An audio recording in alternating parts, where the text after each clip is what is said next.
Buenas tardes con todos. En esta oportunidad, el grupo 4 conformado por Jeffrey Hernández, Álvaro Sosa, Karen Valenzuela y Diego Varas realizarán la presentación de su glosario. Selección de términos. Cada semana del curso elegimos términos representativos enfocándonos en los signos y síntomas más relevantes de cada sistema fisiopatológico. División del trabajo. Nos organizamos por semanas. Cada integrante investigó a fondo 2 o 3 términos por evaluación. Luego, cruzamos información para asegurar calidad, coherencia y evitar repeticiones. Fuentes utilizadas.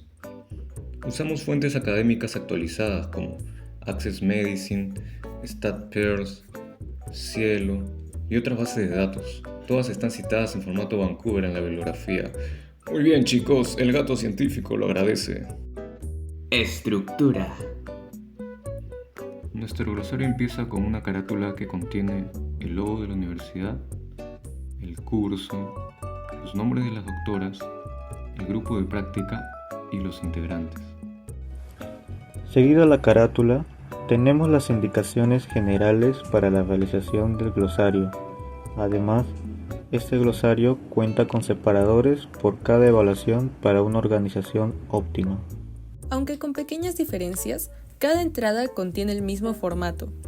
La terminología del signo o síntoma, su etimología, definición, fisiopatología y sus enfermedades relacionadas y diagnósticos diferenciales.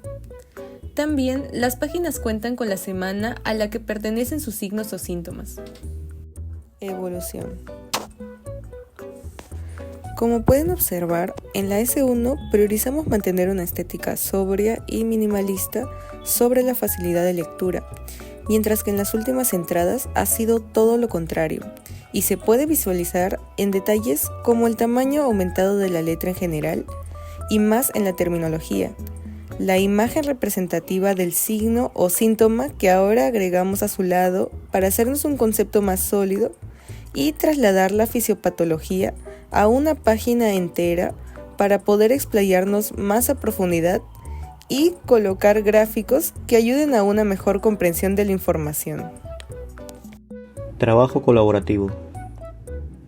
Para la realización del glosario, utilizamos la plataforma Canva. Y para la comunicación y coordinación del grupo se utilizó WhatsApp. Hacíamos revisiones cruzadas entre compañeros para mantener consistencia. Fue un verdadero trabajo en equipo. Virtudes del glosario. Lo que podemos destacar de nuestro glosario es la profundidad conceptual de cada terminología sin llegar a ser redundantes, el formato uniforme y amigable para el lector, las referencias científicas actualizadas y la mejora positiva que hemos tenido en su realización en cada evaluación. Presentación del glosario. Elegimos una palabra representativa por cada semana. La palabra de elección para la semana 13 fue equimosis periumbilical. Etimológicamente, equimosis proviene del griego ekchimosis, de prefijo ek, indica fuera, y chimos, que indica jugo o fluido. Y esto significa derrame de fluido hacia afuera, refiriéndose a la salida de sangre al tejido subcutáneo. Periumbilical va a provenir del prefijo peri, alrededor, y umbilicus, ombligo, indicando la localización anatómica de la lesión. Así, equimosis periumbilical significa literalmente derrame de sangre alrededor del ombligo. Podemos definir a la equimosis periumbilical como una lesión cutánea caracterizada por una mancha de color violáceo de forma irregular y de mayor de 1 centímetro, que se debe a la extravasación de sangre en el tejido subcutáneo sin ruptura de la piel. Este no va a desaparecer por una simple digitopresión y además se va a diferenciar del hematoma por su extensión plana y de las petequias por su tamaño. Entre las enfermedades relacionadas se observa la ruptura uterina en trabajo de parto, especialmente en útero cicatricial, y en el embarazo ectópico roto con sangrado hemoperitoneal específicamente y especialmente a nivel tubárico. síndrome de coagulación intravascular diseminada o SID con sangrado espontáneo profundo. En el diagnóstico diferencial, la equimosis posquirúrgica va a aparecer tras una cesárea o la paratomía reciente, con equimosis bien delimitada en la zona de incisión y tiene una historia clínica evidente, no se asocia a sangrado interno espontáneo y no indica hemoperitoneo. La equimosis traumática abdominal resulta de un golpe directo o presión abdominal por una maniobra obstétrica, traumatismo externo. Su distribución es irregular, suele estar más letal o localizado y con historia clara de trauma, por lo que no va a indicar sangrado interno. Y además la trombocitopenia severa puede causar equimosis espontáneas múltiples, pero tiende a ser difusa en extremidades o donde hay presión, y raramente se concentran en el ombligo. Su aparición es más generalizada y no específica del área periumbilical. Y ahora la fisiopatología a partir de un embarazo ectópico, que ocurre básicamente cuando el blastocisto se implanta fuera de la cavidad uterina, siendo la trompa de falopio el sitio más frecuente. Este tejido no está anatómica ni funcionalmente diseñado para albergar una gestación, lo que va a predisponer a complicaciones conforme el embrión crezca. Y el trofoblasto posteriormente va a invadir la mucosa y vasos tubáricos en un intento de establecer circulación placentaria. Sin embargo, la pared tubárica es delgada y no elástica, por lo que la proliferación embrionaria generará presión, daño vascular progresivo y distensión de la trompa. Al superar su capacidad de contención, la trompa se rompe, produciendo un sangrado súbito e intenso dentro de la cavidad peritoneal. Esta hemorragia libera sangre libre hacia el fondo del saco de Douglas y otras áreas del peritoneo, desencadenando así un cuadro agudo abdominal. La sangre aguda como irritante va a actuar de una manera tanto de que se provoque un dolor abdominal severo, también contractura muscular, náuseas y signos de defensa. Si el sangrado es abundante, el paciente puede entrar en shock hipovolémico con hipotensión, taquicardia y palidez generalizada. Cuando el hemoperitoneo es extenso, parte de la sangre extravasada migra por los ligamentos redondos hacia el tejido subcutáneo periumbilical. A través de planos como la fascia de Camper, los pigmentos hemáticos se depositan en la piel y así produce la equimosis azulada visible clínicamente como el signo de Cullen, que es un marcador tardío de hemorragia intraabdominal grave. Respecto a la semana 14, que vimos trastornos hipertensivos del embarazo, decidimos emplear el término escotomas. Esta palabra proviene del griego skotos, que significa oscuridad, y el sufijo oma, que significa alteración o afección. De esta forma, escotoma se traduce como una mancha oscura o una zona de pérdida de visión. Se define como un defecto del campo visual parcial o total que se caracteriza por la existencia de una pérdida de visión en un área, rodeada por una zona con visión normal. En el contexto de embarazo, su aparición constituye un sistema neurosensorial relevante, pues puede reflejar alteración de la perfusión retiniana o un edema cerebral, siendo común en trastornos hipertensivos del embarazo como puede ser la eclampsia. Respecto a las patologías que se relacionan, tenemos a la preeclampsia severa, a la eclampsia y la neuropatía óptica isquémica. En su diagnóstico diferencial tenemos a una migraña clásica, una migraña con aura, y es que a diferencia de los escotomas vasculares, el aura visual suele ser dinámica, pueden aparecer luces, zigzags o distorsiones que se mueven, y no se asocia a una hipertensión ni a una proteinuria. También tenemos el término desprendimiento de retina, que puede producir escotomas oscuros o una sensación de cortina negra, pero es poco común en gestación, pero se da en mujeres con miopía severa o un traumatismo ocular. Se diferencia de los escotomas por la presentación más abrupta y generalmente es unilateral, con hallazgos específicos al fondo del ojo. Finalmente tenemos a las alteraciones visuales fisiológicas del embarazo, que puede ser la visión borrosa leve por un edema corneal, pero estas no se van a manifestar como escotomas focales, sino como una simple dificultad visual generalizada. Respecto a su fisiopatología, durante el periodo de la gestación se pueden desarrollar complicaciones vasculares como la preeclampsia, que básicamente genera una disfunción en el endotelio del organismo, y esto ocasiona lo que es el vasoespasmo, el aumento de la permeabilidad capilar e hipoperfusión de órganos específicos como puede ser el sistema nervioso central y los ojos. A nivel ocular, el vasoespasmo puede generar constricción a las arteriolas retinianas, produciendo una isquemia focal en las capas de la retina, esto impidiendo un adecuado flujo sanguíneo.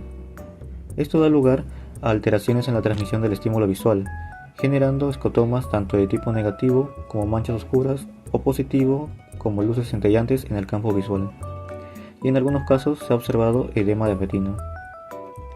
Otra posibilidad por la que se produzcan esos escotomas es que el daño ocurra a nivel de la corteza, por una hipoperfusión en la corteza occipital, que es justamente la responsable de la visión. Esto se va a caracterizar por un edema en los lóbulos posteriores, por el aumento de la permeabilidad capilar, y también está asociado a otros síntomas como la cefalea, convulsiones y visión borrosa. En estados de la hipertensión arterial severa, también se puede observar un edema de papila por el aumento de la presión intracraneal, que también puede comprometer la conducción visual desde el nervio óptico. Para la semana 15 seleccionamos el término metrorragia. Respecto a su etimología, viene del griego metra, que significa útero, y rage, que significa flujo abrupto o ruptura. En conjunto significan sangrado uterino.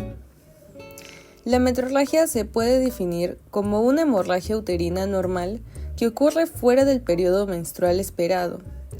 Puede ser de etiología funcional, hormonal o estructural por lesiones endometriales, miomas o cáncer. Se relaciona con las patologías de placenta previa, desprendimiento prematuro de placenta normoinserta y rotura uterina. Y en el diagnóstico diferencial tenemos a la amenaza de aborto si es que se da en el primer trimestre, ya que esta cursa con sangrado vaginal. Sin embargo, se va a diferenciar porque ocurre en las primeras 20 semanas de gestación y puede acompañarse de dolor cólico. En cambio, la metrorragia del tercer trimestre ocurre en embarazos más avanzados. El sangrado cervical.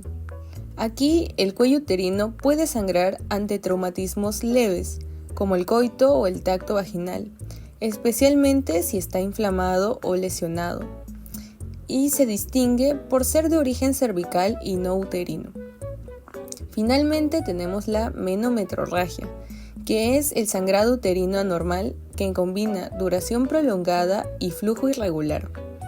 Este se va a diferenciar por presentarse en pacientes no embarazadas y muchas veces con trastornos hormonales o estructurales como miomas o pólipos. En la fisiopatología tenemos que en el tercer trimestre el útero está altamente vascularizado, hasta 700 ml por minuto, para sostener al feto. Esta hipervascularización, junto con los cambios anatómicos del segmento uterino inferior, lo vuelve vulnerable a lesiones. Si se rompe la unión entre la placenta y la decidua, como en la placenta previa, el desprendimiento prematuro de placenta normoincreta o rotura uterina, se exponen vasos de gran calibre y se produce metrorragia abrupta. En la placenta previa, el adelgazamiento cervical tracciona la placenta. En el desprendimiento prematuro de placenta normoincreta, hay hemorragia retroplacentaria, y en la rotura uterina, el sangrado es intraabdominal y vaginal.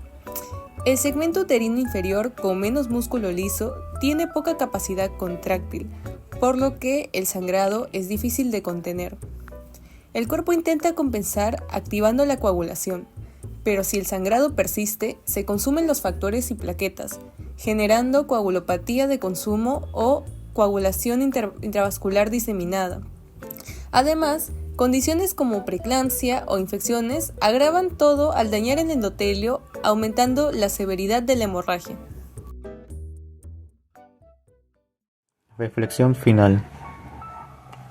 Aunque haber terminado el glosario es un logro y un peso menos a la carga estudiantil, es imposible no recordar con nostalgia el inicio de todo, cuando no teníamos idea de qué hacer, y a la vez nos recuerda cuánto hemos progresado en su realización como grupo.